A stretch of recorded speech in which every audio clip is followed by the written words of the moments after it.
আমার বান্ধবীর ভাইয়ের প্রতি আমার মনটা একটু একটু করে টান অনুভব করছিল। তার সঙ্গে সময় কাটাতে আমার ভালো লাগতে শুরু করেছিল। একদিন আমি গাড়িতে তার সঙ্গে যাচ্ছিলাম, আর সে সুযোগ পেয়ে যা করেছিল সব কিছু আমি তোমাদের খুঁটিয়ে বলতে যাচ্ছি। এটা কিছুদিন আগের কথা, যখন আমার এক বান্ধবীর বিয়ে হচ্ছিল। বিয়ের আগেই আমার বান্ধবী আমাকে তার বাড়িতে ডেকে নিয়েছিল। আমি যখন তার বাড়ি পৌঁছলাম, তখন প্রথমবার তার ভাইকে দেখলাম। বিশ্বাস হচ্ছিল না যে সে আমার বান্ধবীর ভাই, কারণ সে দেখতে অনেক স্মার্ট আর আকর্ষণীয় ছিল। প্রথম দেখাতেই মনে মনে ভাবাতে শুরু করলাম, যদি সে আমার সঙ্গে কথা বলতো। কিন্তু আমি জানতাম না যে বিয়ের মধ্যে আমার সঙ্গে এমন কিছু ঘটবে। যখন সবাই নিজেদের কাজে ব্যস্ত হয়ে গেল, তখন আমার বান্ধবীর ভাই আমাকে একটা ইশারা করল। আমার নাম পূর্ণিমা, বয়স 40, আমি পার্টনার মেয়ে। আমার গায়ের রং ফর্সা, আর লোকে বলে আমি দেখতে খুব সুন্দর। আমার পাড়ার ছেলেরা আমার সঙ্গে কথা বলতে চায়, কিন্তু আমি তাদের কখনো পাত্তা দিতাম না। 3 মাস আগে আমার স্বামীর সঙ্গে আমার ডিভোর্স হয়ে গেছে। এখনও আমার কোনো সন্তান নেই, কারণ বিয়ের পর থেকেই আমার স্বামীর সঙ্গে আমার সম্পর্ক ভালো ছিল না, তাই তার সঙ্গে কখনো সুখ পাইনি। ডিভোর্সের পরেও আমার থাকতে বা খেতে কোনো অসুবিধে হয়নি, কারণ আমি নিজের রোজগারে নিজের খরচ চালিয়ে নিতে পারি। ডিভোর্সের পর আমি একটা আলাদা বাড়ি নিয়ে একা থাকতে শুরু করেছিলাম। একদিন আমার কলেজের সবচেয়ে কাছের বান্ধবী মনীষা ফোনে এলো। অনেকদিন পর তার ফোন এসেছিল। সে আমাকে বলল যে তার বিয়ে ঠিক হয়ে গেছে। আমি তাকে অভিনন্দন জানালাম। সে আমাকে বলল বিয়ের কিছুদিন আগে আমাকে তার বাড়িতে যেতে হবে, কারণ আমি তার সবচেয়ে ভালো বান্ধবী, তাই সে আমাকে আগে থেকেই ডাকছে। আমি হ্যাঁ বলে দিলাম। তারপর থেকে সে আমাকে প্রতিদিন ফোন করতে লাগল, আর জিজ্ঞেস করতে লাগল আমার যাওয়ার প্ল্যান কি। আমি প্রতিবার বলতাম আমি 1 সপ্তাহ আগে চলে আসো। একদিন আবার তার ফোন এলো। সে বলল এখন আর মাত্র 1 সপ্তাহ বাকি। প্রথমে আমি ভাবছিলাম এত তাড়াতাড়ি কারো বাড়ি যাওয়া ঠিক হবে না, তাই তাকে প্রতিদিন নানা অজুহাতে টালছিলাম। কিন্তু সে যখন প্রতিদিন ফোন করতে শুরু করল, তখন আর তার কথা এড়াতে পারলাম না। শেষে তাকে বললাম, ঠিক আছে, আমি আজ সন্ধ্যার মধ্যে রওনা দিচ্ছি। তার আগে আমি আমার সব জিনিসপত্র গুছিয়ে নিলাম, আর সন্ধ্যায় তার বাড়ির উদ্দেশ্যে বাস ধরলাম। পরের দিন সকালে আমি তার বাড়ি পৌঁছে গেলাম। বাস স্ট্যান্ডে সে নিজে আমাকে নিতে এসেছিল। বাড়ি পৌঁছতেই সে আমাকে সবার সঙ্গে পরিচয় করিয়ে দিল। তারপর আমার সব জিনিস একটা ঘরে রাখা হলো। সে বলল, এটা তোমার ঘর, এখানে তোমার জিনিসপত্র গুছিয়ে নাও, এখানে কেউ তোমাকে ডিস্টার্ব করবে না। আমি ঘরে গিয়ে বিছানায় জিনিসপত্র ছড়িয়ে দিলাম, আর একটু ঘুমিয়ে নিলাম, কারণ রাতভর বাসে যাওয়ার জন্য আমি খুব ক্লান্ত হয়ে পড়েছিলাম। যখন ঘুম ভাঙল, তখন সন্ধ্যা হয়ে গেছে। আমি তৈরি হয়ে নিচে নেমে এলাম। নিচে পৌঁছতেই মনীষা আমাকে তার কাছে নিয়ে গেল। সে আমাকে তার বিয়ের জামাকাপড় দেখাতে লাগল। সামনে মনীষার ভাই বসেছিল। আমি তখনও জানতাম না যে সে মনীষার ভাই। তার আমাকে দেখার ভঙ্গিটা একটু একটু অদ্ভুত লাগছিল। সে অনেকক্ষণ ধরে আমার সামনেই বসেছিল। আমি তাকে এড়িয়ে যাওয়ার চেষ্টা করলাম, কিন্তু সে বারবার আমার চোখের সামনে এসে পড়ছিল। আমি যখন মনীষার পাশে বসেছিলাম, তখন আমাদের স্কুলের কিছু বন্ধু এসে পড়ল। আমরা অনেক গল্প করলাম। গল্প করতে করতে সবাই নিজেদের স্বামীদের কথা বলতে শুরু করল, কিন্তু আমি চুপচাপ বসে রইলাম। আমার স্বামী ভালো মানুষ ছিল না, তাই আমার তার সঙ্গে তাড়াতাড়ি ডিভোর্স হয়ে গেছে। কিছুক্ষণ পর মনীষার ভাই সেখান থেকে চলে গেল। তখন আমি মনীষার কাছে তার সম্পর্কে জিজ্ঞেস করলাম। সে বলল সে তার ভাই নাম মানব। তার ভাই আগে চাকরি করত, কিন্তু এখন বাড়িতেই থাকে। এভাবে সন্ধ্যায় খাওয়া হলো, আর রাতে সবাই নিজেদের ঘরে ঘুমোতে চলে গেল। আমি বিছানায় শুয়ে পড়লাম, কিন্তু ঘুম আসছিল না। আমার মাথায় শুধু মানবের কথা ঘুরছিল। আমি মনীষাকে ফোন করে আমার ঘরে রাখলাম। আমরা দুজনে গল্প শুরু করলাম। গল্প করতে করতেই মনীষার ভাই মানব মনীষাকে খুঁজতে আমার ঘরে এসে পড়ল।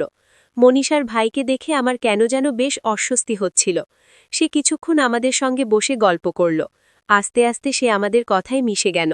তার উপস্থিতিতে আমার মনে একটা অদ্ভুত অনুভূতি হচ্ছিল, যেটা আগে কখনো অনুভব করিনি।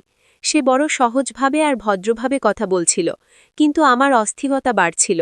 মানবের ব্যক্তিত্ব এতটাই প্রভাবশালী ছিল যে তার কথাগুলো মনে গভীর ছাপ ফেলে যাচ্ছিল। তার চোখে একটা অদ্ভুত নিষ্পাপ ভাব আর অভিজ্ঞতার মিশেল ছিল। আমি মনীষার দিকে তাকালাম, কিন্তু সে নিজের গল্পে মগ্ন ছিল। আমি বুঝতে পারছিলাম না এই পরিস্থিতি কিভাবে সামলাব। কিছুক্ষণ পর মানব উঠে চলে গেল, কিন্তু তার চলে যাওয়ার পরেও আমার মন অস্থির ছিল। আমি ভাবতে থাকলাম, তার উপস্থিতি আমাকে এতটা কেন বিচলিত করে। এটা কি আমার অতীতের কোনো অসমাপ্ত অংশের সঙ্গে জড়িত, নাকি অন্য কিছু? সেই রাতে আমি অনেকক্ষণ জেগে থাকলাম, তার কথা আর তার চোখে লুকানো ভাবগুলো নিয়ে ভাবতে থাকলাম। এই অনুভূতিগুলো আমাকে ভেতর থেকে নাড়িয়ে দিচ্ছিল। সেই রাতে বড় কষ্টে ঘুমোলাম। সকালে মনীষা আমাকে ডেকে তুলে বলল, নাশতা তৈরি। আমি অনিচ্ছা সত্ত্বেও তৈরি হয়ে নিচে গেলাম। মানব তখনই সেখানে ছিল। আমাকে দেখে সে হালকা হাসালো, আর তার এই সাধারণ ইশারায় আমি আরও অস্বস্তিতে পড়লাম। নাশতা করলাম, কিন্তু মনে অনেক প্রশ্ন ঘুরছিল। সেদিন মনীষা আমাকে বাজারে যাওয়ার জন্য বলল। আমরা দুজনে বাজারে গেলাম, অনেক কেনাকাটা করলাম, কিন্তু আমার মন বারবার মানবের দিকে টানছিল। এটা কি ঠিক? আমার কি তার সম্পর্কে এভাবে ভাবা উচিত? আমার মন আর হৃদয়ের মধ্যে যেন একটা লড়াই চলছিল।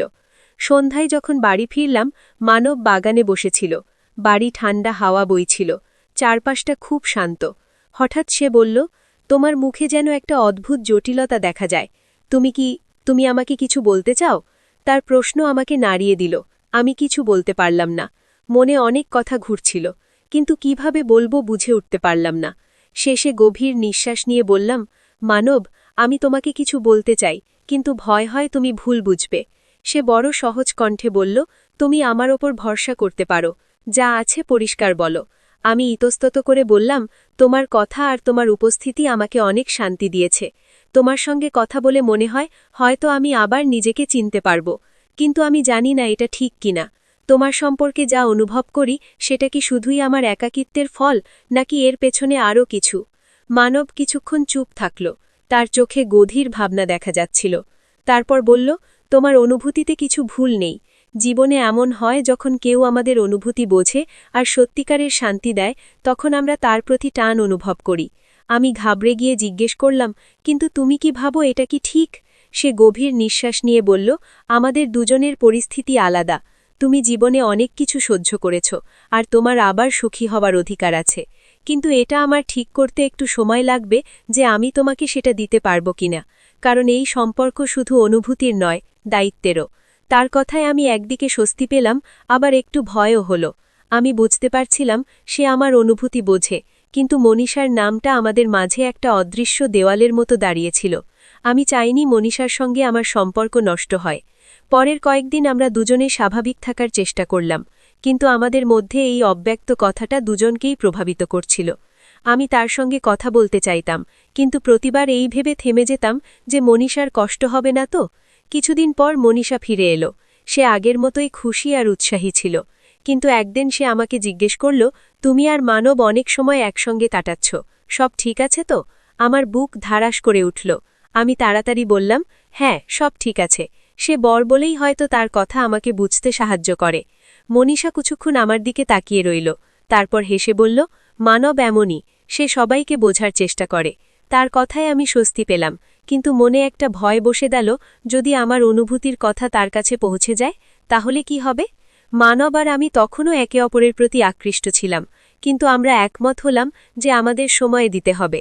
আমি তাকে বললাম, আমি জানি না সামনে কি হবে, কিন্তু এটা জানি যে তোমার উপস্থিতি আমার জীবনের একটা গুরুত্বপূর্ণ অংশ হয়ে গেছে। মানব হেসে বলল, যদি আমাদের অনুভূতি সত্যি হয় তাহলে সময় নিজেই পথ দেখাবে। আপাতত আমাদের এটাকে এখানেই রাখা উচিত, আর পরিস্থিতি খারাপ করা থেকে বাঁচা উচিত। এটা শুনে আমার একটু স্বস্তি হল, তবে মনে আশা জেগে রইল যে হয়তো একদিন সব ঠিক হয়ে যাবে।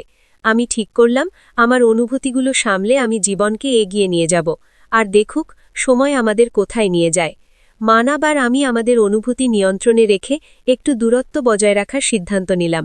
এটা সহজ ছিল না, কারণ তার সঙ্গে কাটানো মুহূর্তগুলো আমার জীবনের সবচেয়ে শান্তিময় সময়ের মধ্যে একটা। কিন্তু মনীষার উপস্থিতি আর আমাদের সম্পর্কের জটিলতার কথা ভেবে এটাই ঠিক মনে হচ্ছিল। কয়েকদিন পর মনীষা আমাকে জিজ্ঞেস করল, তুমি খুব অন্যমনস্ক লাগছ, সব ঠিক আছে তো? আমার বুক ধারাস করে উঠল। আমি তাড়াতাড়ি বললাম, হ্যাঁ, সব ঠিক আছে। সে বলেই হয়তো তার কথা আমাকে বুঝতে সাহায্য করে। মনীষা কিছুক্ষণ আমার দিকে তাকিয়ে রইল, তারপর হেসে বলল, মানব এমনই, সে সবাইকে বোঝার চেষ্টা করে। তার কথায় আমি স্বস্তি পেলাম, কিন্তু মনে একটা ভয় বসে গেল, যদি আমার অনুভূতির কথা তার কাছে পৌঁছে যায়, তাহলে কি হবে? মানব আর আমি তখনও একে অপরের প্রতি আকৃষ্ট ছিলাম, কিন্তু আমরা একমত হলাম যে আমাদের সময় দিতে হবে। আমি তাকে বললাম, আমি জানি না সামনে কি হবে, কিন্তু এটা জানি যে তোমার উপস্থিতি আমার জীবনের একটা গুরুত্বপূর্ণ অংশ হয়ে গেছে।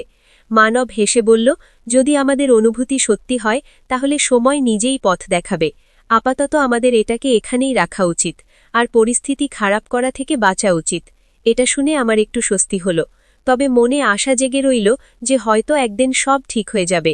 আমি ঠিক করলাম, আমার অনুভূতিগুলো সামলে আমি জীবনকে এগিয়ে নিয়ে যাব, আর দেখুক সময় আমাদের কোথায় নিয়ে যায়।